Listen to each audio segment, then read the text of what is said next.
ಒಂದು ಫೋಟೋ ಸಿಗಬೇಕಾದ್ರೆ ನಾವು 2 ಗಂಟೆ ಕಾಯಬೇಕು. ನೋಡಿದ್ರೆ ಅಡಿಯಲ್ಲಿ ಫಂಕ್ಷನ್, ನಮ್ಮ ಕೈಲಿ ಪ್ರಧಾನಮಂತ್ರಿ ಇದ್ದಾರೆ. ಗುರುಗಳಾಗಿದ್ದವರು ಬಲಿಪನಾನಯ ಮತ್ತು ಪಿಲಿಪನಾನಯ ಎಂಬುವರು. ಪ್ರಮದವನಂ ವೀಡುಂ ಋತುರಾಗಂ ಜೋಡಿ ಅಂತ. ಆ ನಂತರದಿಂದ ನಾನು ಇವತ್ತಿನವರೆಗೂ ತಣ್ಣೀರನ್ನು ಕೂಡ ತಣಿಸಿ ನನ್ನ ವೃತ್ತಿಯಲ್ಲಿ ಕುಡಿತಾ ಇದ್ದೇನೆ ನಾನು. ಆದ್ಮೇಲೆ ಮಂಗಳೂರು ಮಿರರ್ ಚಾನೆಲ್ನ ಈ ವಿಶೇಷವಾದಂಥ ಮಿರರ್ ಇಮೇಜ್ ಕಾರ್ಯಕ್ರಮಕ್ಕೆ ನನ್ನನ್ನು ಆಹ್ವಾನಿಸಿರೋದಕ್ಕೆ ಅವರ ಎಲ್ಲ ಆಡಳಿತ ಮಂಡಳಿಗೆ ಕೃತಜ್ಞನಾಗಿದ್ದೇನೆ. ವೀಕ್ಷಣೆ ಮಾಡುವಂಥ ತಾವು ಅನೇಕ ಲಕ್ಷ 10 ಕೋಟಿ ಅಷ್ಟು ಈಗ ಅವರಿಗೆ ಜಗತ್ತಿನಾದ್ಯಂತ ವೀಕ್ಷಕರಿದ್ದಾರೆ. ನಿಮಗೆಲ್ಲರಿಗೂ ಅಭಿನಂದನೆಗಳು ಕೊಟ್ಟು ಪತ್ರಿಕೋದ್ಯಮದ ಬಗ್ಗೆ ಈ ಹಿಂದೆ ನಿಮ್ಮ ಜೊತೆಗೆ ಮಾತನಾಡ್ತಾ ಇದ್ದೇನೆ. ಒಂದು ಛಾಯಾಚಿತ್ರ ಪತ್ರಿಕೆಗೆ ಪ್ರಕಟಣೆಗೆ ಎಷ್ಟು ಮುಖ್ಯ ಅಂತ ತಮಗೆ ಗೊತ್ತು. ಸಾಮಾನ್ಯವಾಗಿ ಒಂದು ಮಾತಿದೆ, 1000 ಶಬ್ದಗಳ ಬದಲು ಒಂದು ಛಾಯಾಚಿತ್ರ ಅದನ್ನು ತೋರಿಸಿಕೊಡ್ತದೆ ಅಂತ ನಮ್ಮ ಮುದ್ರಣ ಮಾಧ್ಯಮದಲ್ಲಿ. ಅಫ್ಕೋರ್ಸ್ ಈಗಿನಂಥ ನಮ್ಮ ಟಿ ವಿ ಮಾಧ್ಯಮಗಳಲ್ಲಿ ಆ ಮಾತು ಬೇರೆ, ಅಲ್ಲಿ ಇರುವಂಥದ್ದೇ ನೋಡುವಂಥದ್ದು. ಪತ್ರಿಕೆಗಳಲ್ಲಿ ಆ ಕಾಲಕ್ಕೆ ಈ ಮಾಹಿತಿ ತಂತ್ರಜ್ಞಾನ ಇನ್ಫಾರ್ಮೇಷನ್ ಟೆಕ್ನಾಲಜಿಯ ಸ್ಫೋಟ ಆಗೋ ಮೊದಲು ಒಂದು ಫೋಟೋ ಸಿಗಬೇಕಾದ್ರೆ ನಾವು 2 ಗಂಟೆ ಕಾಯಬೇಕು. ಕೆಲವು ಸಲ ಒಂದು ಮಾತಿತ್ತು, ಮದುವೆಗಳಿಗೆಲ್ಲ ಆಗ ಫೋಟೋ ತೆಗಿತಾಯಿದ್ರು. ಆಗ ಒಂದು ರೋಲ್ ಅಂತ, ಕೆಲವು ಸಲ ರೀಲ್ ಅಂತ ಹೇಳ್ತಾರೆ, ಒಂದು ರೋಲ್ 32 ಸ್ನ್ಯಾಪ್ಸ್ ಅದರಲ್ಲಿ. 32ಕ್ಕಿಂತ ಹೆಚ್ಚಾದರೆ ಅವರನ್ನು ತೆಗೆದು ಅದನ್ನು ಬೇರೆ ಒಳಗಿಟ್ಟು ಇನ್ನೊಂದು ರೋಲ್ ಹಾಕಿ ಅದರಿಂದ ತೆಗೆದು ಆಮೇಲೆ ಅದು ನಿಮಗೆ ಕಲರೆಲ್ಲ ಆದರೆ ಅದು ಸಿಗುವಾಗ ಎಷ್ಟೋ ಮಂದಿ ಹೇಳಲಿಕ್ಕಿತ್ತಂತೆ ಮನೆಗೆ ಆಲ್ಬಮ್ ತಂದಾಗ, ಇದು ಯಾರ್ದು ಆಲ್ಬಮ್ ಅಂತ. ಅಂದರೆ ಇವನಿಗೆ ಮರ್ತೋಗಿರ್ತದೆ, ಮದುವೆಯಾಗಿ 3-4 ತಿಂಗಳಾಗಿರ್ತದೆ.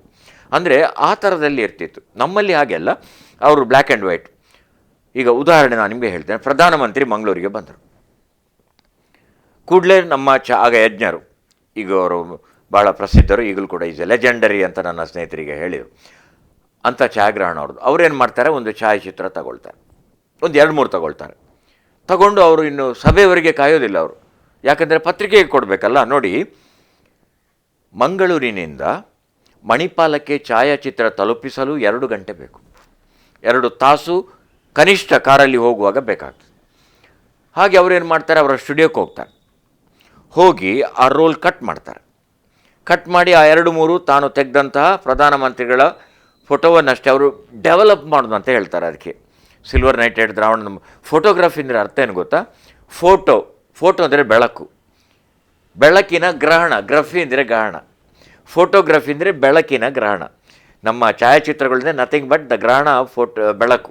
ಬೆಳಕಿಲ್ಲದೆ ಛಾಯಾಗ್ರಹಣ ಇಲ್ಲ. ಹಾಗೆ ಆನಂತರ ಅಲ್ಲಿ ಬೇಕಾದ್ದನ್ನು ಅವರು ಕತ್ತರಿಸಿ ಆಮೇಲೆ ಅದನ್ನು ಡೆವಲಪ್ ಮಾಡ್ತಾರೆ ಅಂತ ಹೇಳ್ತಾರೆ. ಪಾಸಿಟಿವ್ ಅಂತ ಹೇಳ್ತೇವೆ. ಅದು ಡೆವಲಪ್ ಮಾಡಿದ ಮೇಲೆ ಕೆಲಸ ಆಗಲಿಲ್ಲ. ಆಮೇಲೆ ಅದು ಒಣಗಬೇಕು. ಅದು ಹಸಿ ಇರ್ತದೆ, ಡಾರ್ಕ್ ರೂಮ್ ಅಂತ ಕತ್ತಲೆ ಕೋಣೆಯಲ್ಲಿ ಅದನ್ನು ಡೆವಲಪ್ ಮಾಡ್ತಾರೆ. ಅದನ್ನು ಒಣಗಿಸಲಿಕ್ಕೆ ಒಂದು 3/4 ಗಂಟೆ ಬೇಕು, 3/4 ತಾಸು ಒಣಗಿಸಲಿಕ್ಕೆ ಬೇಕು. ಆಮೇಲೆ ಒಂದು ಡ್ರೈಯರ್ ಅಂತ ಬಂತು, ಅದರಲ್ಲಿ ನೀವು ಇಟ್ಟುಬಿಟ್ರೆ ದೋಸೆ ಕಾವಲಿಯಾಗಿ ಅದು ಒಣಗ್ತಾ ಹೋಗ್ತದೆ ಅದು. ಆದರೆ ಅದನ್ನು ನೋಡ್ತಲೇ ಇರಬೇಕು. ಅದು ಅನೇಕ ಬಾರಿ ಉಷ್ಣತೆ ಜಾಸ್ತಿ ಆದರೆ ಅದು ಕರಟಿ ಹೋಗುವ ಅಪಾಯ ಕೂಡ ಇರ್ತಿತ್ತು.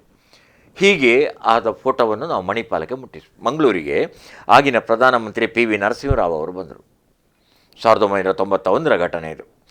ಅವರಿಲ್ಲಿ ಬಂದಾಗ ವರದಿ ನಾವು ಏನು ಮಾಡ್ತೇವೆ ಅಂದರೆ, ಕೂಡಲೇ ನಮಗೂ ಮತ್ತು ಮಣಿಪಾಲಕ್ಕೆ ಒಂದು ಹಾಟ್ಲೈನ್ ಸಂಪರ್ಕ ಅಂತ ಇತ್ತು. ನೀವು ತಿರುಗಿಸ್ಬೇಕಂತೇಳಿ ಎತ್ತಿದ ಕೂಡಲೇ ಅಲ್ಲಿ ಅವರಿಗೆ ಲಿಫ್ಟ್ ಮಾಡ್ತಾರೆ. ಅವರು ಲಿಫ್ಟ್ ಎತ್ತಿದ ಕೂಡಲೇ ನಾವು ಲಿಫ್ಟ್ ಆಗ್ತದೆ. ನಾನು ಹೇಳ್ತಾ ಹೋಗ್ತೇನೆ ಬಾಯಲ್ಲಿ ಎಂದು ಪ್ರಧಾನಮಂತ್ರಿ ನರಸಿಂಹರಾವ್ ಅವರು ಹೇಳಿದರು.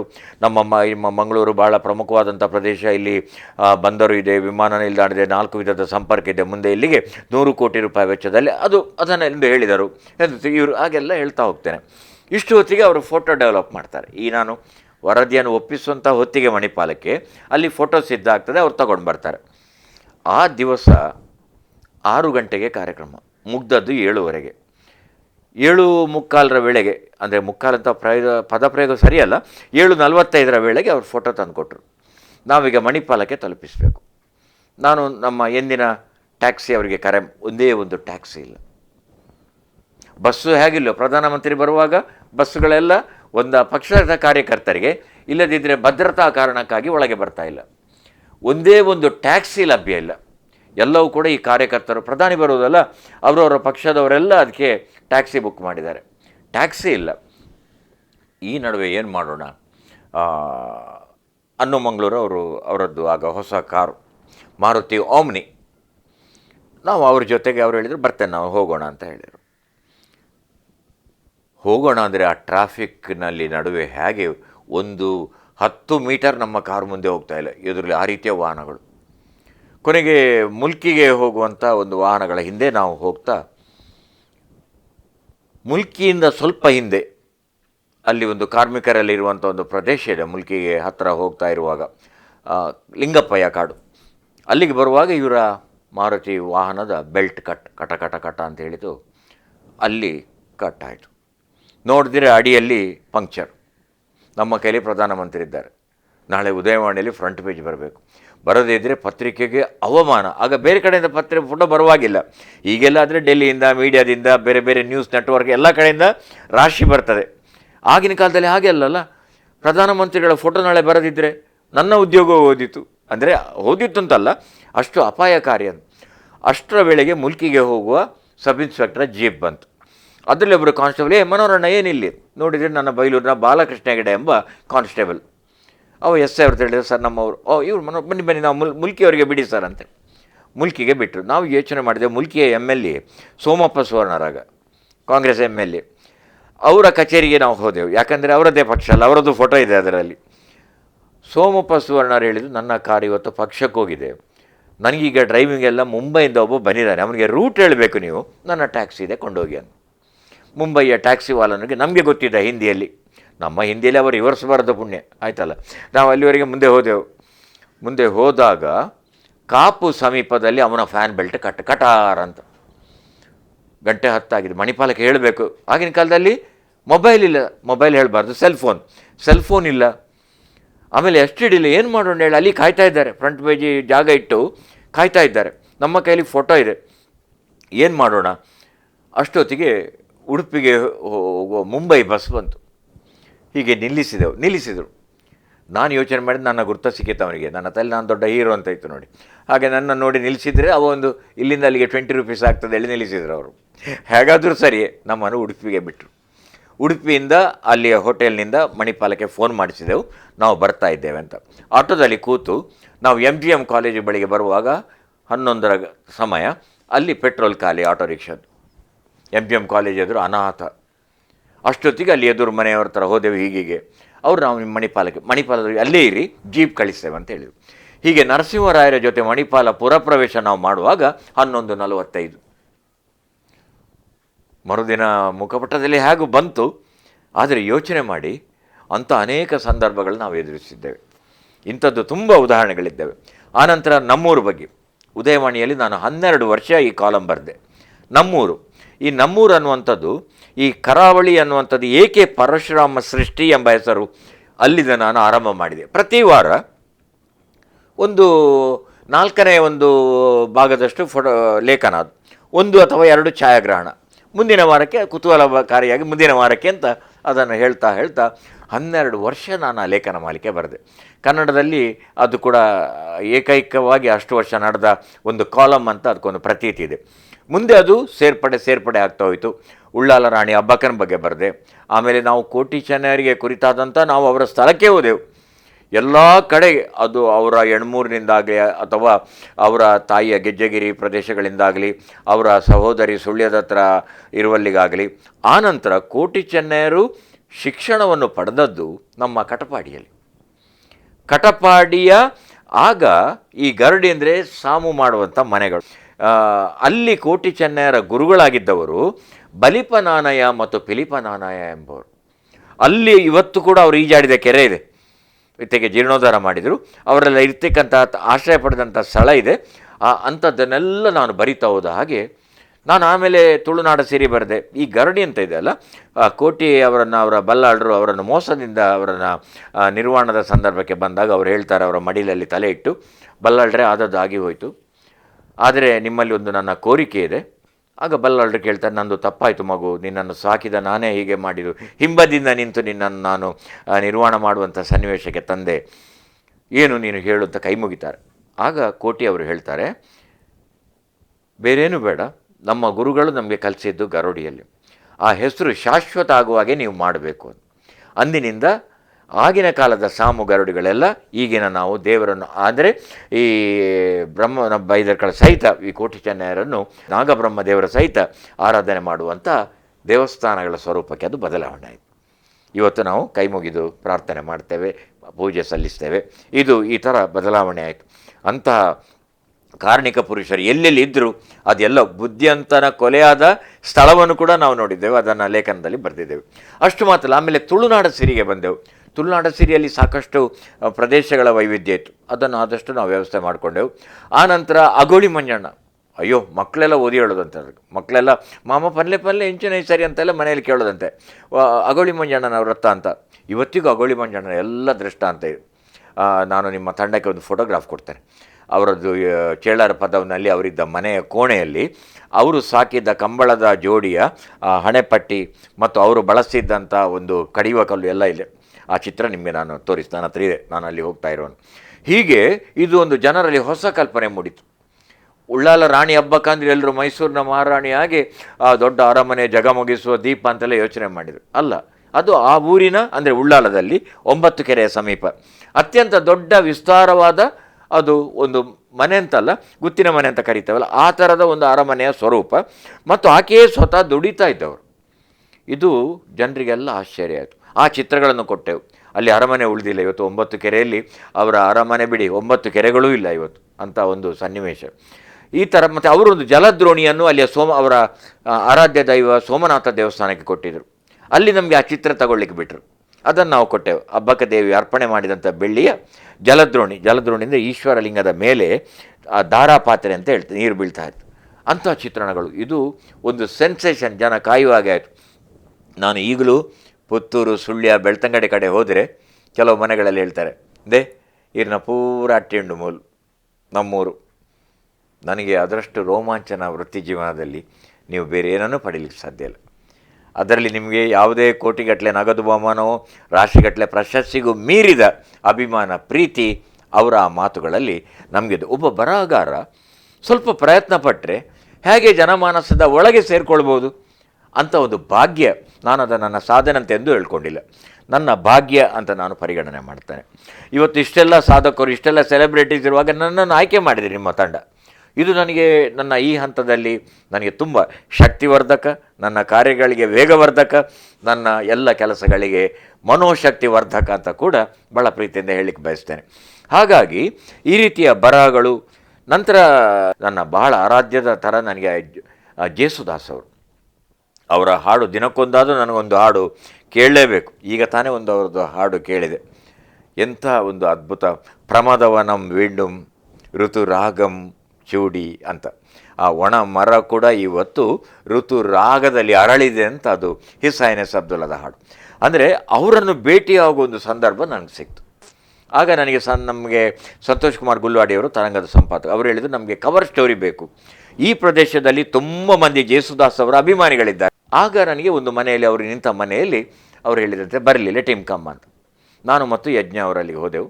ಅಲ್ಲಿ ಅವರು, ಅವರ ಪತ್ನಿ, ಇಬ್ಬರು ಮಕ್ಕಳು ಕೂಡ ಇದ್ದಾರೆ. ಇವತ್ತು ಅವರ ಮಗ ಅಂತಾರಾಷ್ಟ್ರೀಯ ಖ್ಯಾತಿ ಪಡ್ಕೊಂಡಿದ್ದಾರೆ, ವಿಜಯ್ ಅಂತ ನೆನಪು ನನಗೆ. ಹೀಗೆ ಅವರ ಮನೆಗೆ ಅಲ್ಲಿ ಹೋದಾಗ ಸಂದರ್ಶನಕ್ಕೆ ನನ್ನದೊಂದು ದೌರ್ಭಾಗ್ಯವೋ ನನ್ನದೊಂದು ದೌರ್ಬಲ್ಯವೋ, ನಾನು ಎಂದು ಬರ್ಕೊಂಡದ್ದು ಅಂತ ಇಲ್ಲ. ನಾನು ಸಂದರ್ಶನ ಮಾಡುವಾಗ ಬರ್ಕೊಳ್ಳುವ ಪರಿಪಾಠ ಇಲ್ಲ. ನಾನು ಅದನ್ನು ನೆನಪಲ್ಲಿ ಇಟ್ಟುಕೊಂಡು ತಕ್ಷಣ ಬಂದು ಬರಿಬೇಕು. ನಾಳೆ ನಾಡ್ದು ಇಟ್ಟುಕೊಂಡ್ರೆ ಆಗಲಿಲ್ಲ, ತಕ್ಷಣ ಫ್ರೆಶ್ ಆಗಿ ಬರೆಯುವಂಥ ಅಭ್ಯಾಸ ನಂದು. ಅವ್ರು ಬಂದರು, ನಮ್ಮ ಪರಿಚಯ ಎಲ್ಲ ಆಯಿತು. ನಂತರ ಅವ್ರು ಹೇಳಿದರು, ಅವರ ಹೋಸ್ಟನ್ನು ತೋರಿಸಿ, he has told lot of things about you and your newspaper. I am very grateful. ಎಂಥ ಒಂದು ಸೌಜನ್ಯ, ಎಂಥ ಒಂದು ನಯ ವಿನಯ ಅವರದ್ದು ಅಂದರೆ ವರ್ಣನೆ ಮಾಡಲಿಕ್ಕೆ ಶಬ್ದಗಳಿಲ್ಲ ಅದನ್ನು. ಆನಂತರ ವಿ ವಿಲ್ ಸ್ಟಾರ್ಟ್ ಅಂತ ಹೇಳಿದರು. No we will have tea ಅಂತ ಹೇಳಿದರು. ಆ ಮನೆಯವರು ಸಚೀಂದ್ರನಾಥ್ ಅಂತ ಅವ್ರ ಮನೆಯವರೇ. ಅವರು ಇವರ ಕಾರ್ಯಕ್ರಮ ಎಲ್ಲ, ಆಗ ಸಂಗೀತ ಕಾರ್ಯಕ್ರಮ ಎಲ್ಲ ಅವರು ಆರ್ಗನೈಸ್ ಮಾಡ್ತಾಯಿದ್ರು, ಜೇಸುದಾಸ್ ನೈಟನ್ನೆಲ್ಲ. ನಮ್ಮ ಟೀ ಕುಡಿದೆವು. ಅವರು ಅವರ ಪತ್ನಿ ಮತ್ತು ಮಕ್ಕಳನ್ನು ಕರೆದರು, ಇಲ್ಲೇ ಕೂತ್ಕೊಳ್ಳಿ ನೀವು ಕೂಡ ಅಂತ. ಆಗ ನಮ್ಮ ಟೆಲಿವಿಷನ್ ಮಾಧ್ಯಮ ಅಲ್ಲ ಇದು, ಇದು ನಮ್ಮ ಪತ್ರಿಕಾ ಮಾಧ್ಯಮ. ಆಗ ಟೆಲಿವಿಷನ್ ಮಾಧ್ಯಮ ಇರಲಿಲ್ಲ ನಾನು ಸಂದರ್ಶನ ಮಾಡುವ ವೇಳೆಗೆ. ಅವರು ಹೇಳಿದರು, where is your tape recorder ಅಂತ ಕೇಳಿದರು. No sir, I can note down and no ನೀನು tape record, you have to bring the tape recorder, this is interview. No, ನೋಡಿ ಅವರ ಒಂದು ಕಾಳಜಿ ನೋಡಿ. ನನಗೆ ಇದೆಲ್ಲ ಅಭ್ಯಾಸ ಇಲ್ಲ. ನಾನು ಬರೆಯೋದು ಬರ್ಕೊಳ್ಳೋದು ಯಥಾವತ್ತಾಗಿ ಹೋಗಿ ನಾನು ಅದನ್ನು ವರದಿ ಮಾಡ್ತಿದ್ದೆ. ಆದರೆ ಅವರೆಲ್ಲ ಹಾಗಲ್ಲ ನೋಡಿ.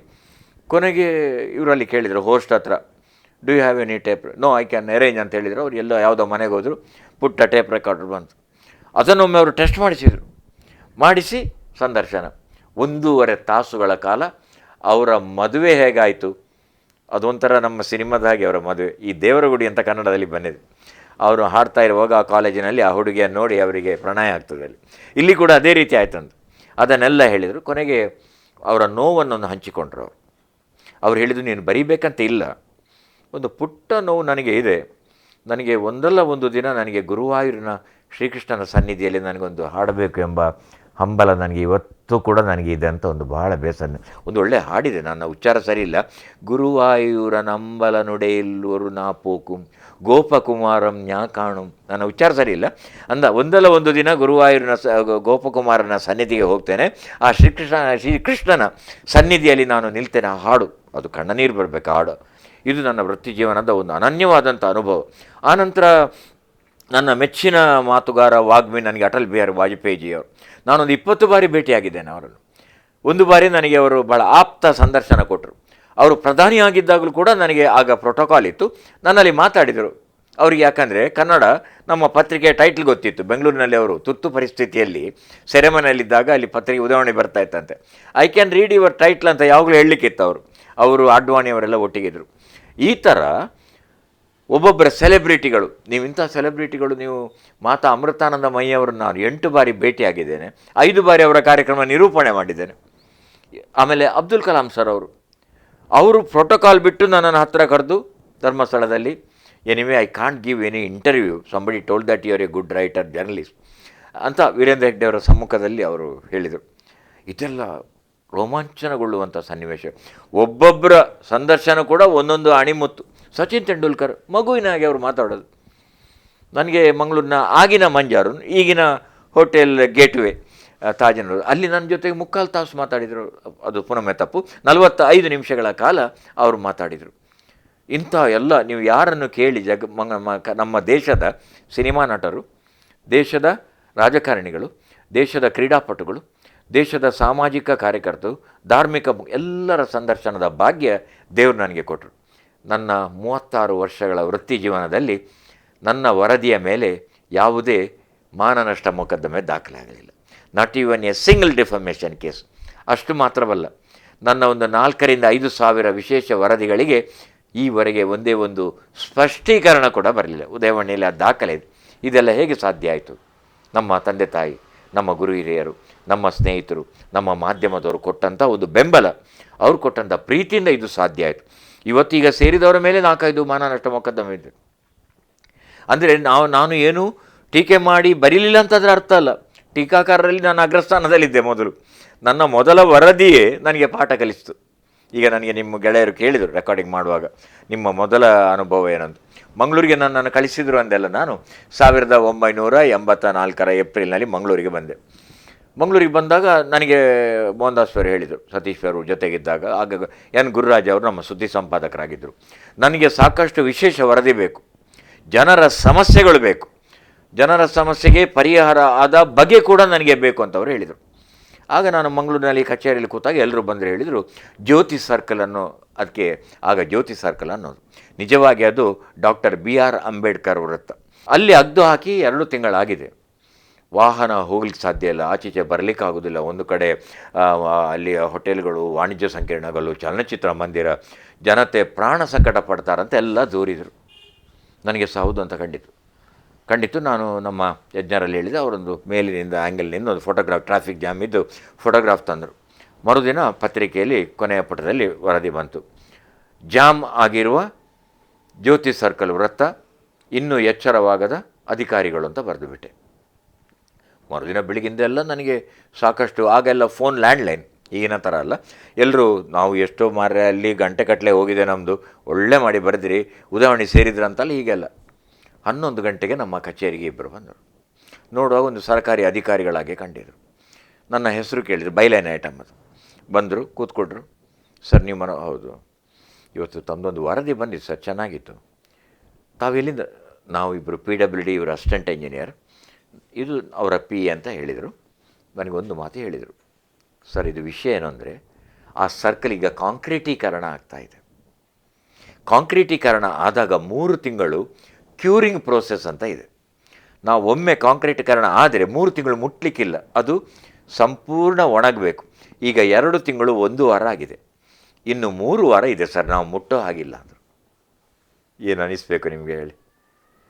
ನಾನು ಹೇಳಿದೆ, ಒಂದು ಪುಟ್ಟ ನನಗೆ ಸ್ಪಷ್ಟೀಕರಣದ ಥರ ಕೊಡಿ, ನನಗೆ ಅದರ ತಾಂತ್ರಿಕತೆ ಗೊತ್ತಿಲ್ಲ. ಅವರು ಪುಟ್ಟ ಸ್ಪಷ್ಟೀಕರಣ ಕೊಟ್ಟರು. ಮರುದಿನ ಅದೇ ಜಾಗದಲ್ಲಿ ಪ್ರಕಟ ಮಾಡಿದೆವು. ಮೋಹನ್ ದಾಸ್ ಅವರು ಏನು ಹೇಳಲಿಲ್ಲ. ಅವರು ಹೇಳಿದರು, ಇನ್ಮೇಲೆ ನೀವು 2 ಸಲ ಕೇಳಿ ಮಾಡಿರಿ ಆಯಿತಾ, ಪತ್ರಕರ್ತರು ಯಾವಾಗಲೂ ತಣ್ಣೀರನ್ನು ಸಹ ಅದನ್ನು ತಣಿಸಿ ಕುಡಿಬೇಕು ಅಂದರು. ಒಂದು ದೊಡ್ಡ ಪಾಠ ಬದುಕಿನಲ್ಲಿ. ಆ ನಂತರ ಎಂದೂ ಇಲ್ಲಿ ಕೂಡ ಸ್ಪಷ್ಟೀಕರಣ ನನಗೆ ಬಂದಿಲ್ಲ ಅಂತ ನಿಮಗೆ ನಾನು ಹೇಳಿದೆ. ಆದರೆ ಇದು ತಾಂತ್ರಿಕ ಲೋಪದಿಂದ, ತಾಂತ್ರಿಕ ಅಜ್ಞಾನದಿಂದ ಉಂಟಾದಂಥ ವಿಚಾರ.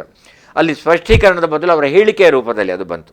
ಆ ನಂತರದಿಂದ ನಾನು ಇವತ್ತಿನವರೆಗೂ ತಣ್ಣೀರನ್ನು ಕೂಡ ತಣಿಸಿ ನನ್ನ ವೃತ್ತಿಯಲ್ಲಿ ಕುಡಿತಾ ಇದ್ದೇನೆ ನಾನು. ಇದು ಒಂದು ಪಾಠ. ಆಮೇಲೆ ಹಿಂದೂ ಪತ್ರಿಕೆ ಮೊದಲು ಭಾರಿ ಸಾಂಪ್ರದಾಯಿಕ ಪತ್ರಿಕೆ, ಅವರದ್ದೊಂದು ಪರಿಪಾಠ ಇತ್ತು. ಅಲ್ಲಿ ಅವರ ಬಾಸ್ ಹತ್ರ ರಿಪೋರ್ಟರ್ ಬಂದೆ, ಸರ್ ಅಲ್ಲಿ ಎದುರಿನ ಬಿಲ್ಡಿಂಗಲ್ಲಿ ಬೆಂಕಿ ಬಿದ್ದಿದೆ ಸರ್. ಆಗ ಇವರು, ಹೌದಾ, ಒಮ್ಮೆ ಫೈರ್ ಇಂಜಿನ್ ಅವ್ರ ಕನ್ಫರ್ಮ್ ಮಾಡಿ ಅದು ಬೆಂಕಿ ಅಂತ ಹೇಳಿರೋದು. ಗೊತ್ತಾಯ್ತಾ ನಿಮಗೆ? ಈ ವರದಿ ಅಂದರೆ ಆ ಥರ ಇರಬೇಕು. ಒಂದು ಚೂರು ಲೋಪ ಆಗಬಾರ್ದು. ಒಂದು ಲೋಪದಿಂದ ನೀವು ಒಂದು ಕುಟುಂಬವನ್ನೇ ನೀವು ಇವತ್ತು ಇಲ್ಲ ಅಂತ ಮಾಡ್ಬೋದು. ಒಂದು ಕುಟುಂಬ ತಲೆ ಎತ್ತದಾಗೆ ಮಾಡ್ಬೋದು. ಒಂದು ಬರಹ ಆಚೀಚೆ ಆದರೆ ನಾಳೆ ಆಗುವ ಡ್ಯಾಮೇಜ್, ಹಾನಿಗೆ ನೀವು ಎಷ್ಟೇ ಸ್ಪಷ್ಟೀಕರಣ ಕೊಡಿ ಮತ್ತೆ ಹಾನಿ. ಕೆಲವರು ಮಾನನಷ್ಟ ಮೊಕದ್ದಮೆ ಹೂಡುವುದಿಲ್ಲ. ಒಮ್ಮೆ ಮಾನ ಹೋಗಿದೆ, ಇನ್ನೊಮ್ಮೆ ಕೋರ್ಟಿಗೆ ಹೋಗಿ ಎಲ್ಲರೆದುರು ಹೇಗೆ ಮಾನ ಕಳ್ಕೊಳ್ಳೋದು ಅಂತ ಬಿಟ್ಟುಬಿಡ್ತಾರೆ ಕೆಲವರು.